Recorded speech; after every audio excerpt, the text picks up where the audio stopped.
Hello, everyone. My name is Avery, and today I'll be talking about chronic pain and the effects on mental health. Chronic pain is typically defined as pain that lasts for 3 months or longer.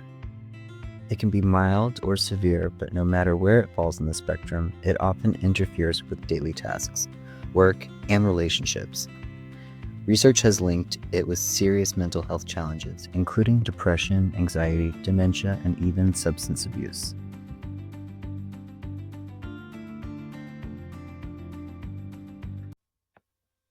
In 2021, about 1 in 5 adults experienced chronic pain in the US.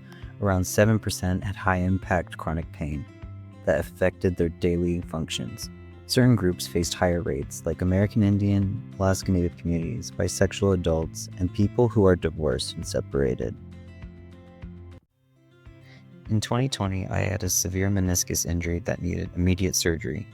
Recovery was long, over a year, both physically and mentally. On top of personal struggles and the stress of COVID, the pain and loss of a lot of my independence pushed me into a really bad depression. Luckily, I was able to recognize that, and I had a strong support system and access to therapy, which helped me heal. That experience taught me just how deeply pain and mental health are connected, as I had never experienced depression like that before, and a lot of it was due to my loss of independence. My experience isn't unique. Studies show that chronic pain can increase the risk of depression by more than 4 times. It's not just the discomfort, it's the loss of independence, isolation, and the uncertainty that really take a toll. Many times, mental health gets overlooked when it comes to also dealing with physical health. While physical therapy did benefit a lot from what I was going through, I really also needed to pursue therapy, and I believe that that is ultimately what helped holistically me become a lot better. About half the people with depression have some pain symptoms, and about half the people with pain have some depression symptoms. This can cause a vicious cycle. For example, people dealing with pain often don't sleep well, which affects their mood, which can make them vulnerable to depression or anxiety, which can then increase a person's susceptibility to pain.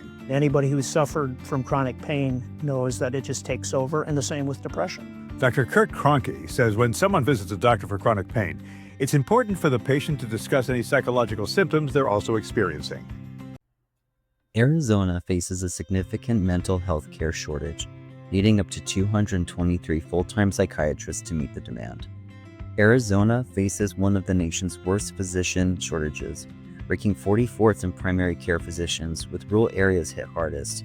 Over 95% of residents in Cochise, Santa Cruz, Yuma counties live in federally designated shortage areas, and the state meets only 41.7% of its primary care needs, which greatly impacts physical and mental health. One major factor influencing mental health is family income. About 1 in 3 people earning less than $15,000 a year report frequent mental distress, compared to fewer than 1 in 10 among those earning over $100,000 in Arizona. So what can we do? We all have a role to play in changing this. If you're dealing with chronic pain or know someone who is, please speak up, share your experience, reach out for help, and advocate for better healthcare systems. And most importantly, help reduce the stigma that prevents people from getting the care that they need. Chronic pain is a widespread and often invisible burden that deeply affects mental health. Systemic issues, including stigma, provider shortages, and limited access, create additional barriers to care. No one should have to go through chronic pain or the mental health challenges it brings alone. There are resources out there. Organizations like NAMI, the Chronic Pain Association, and Mental Health America offer support and guidance.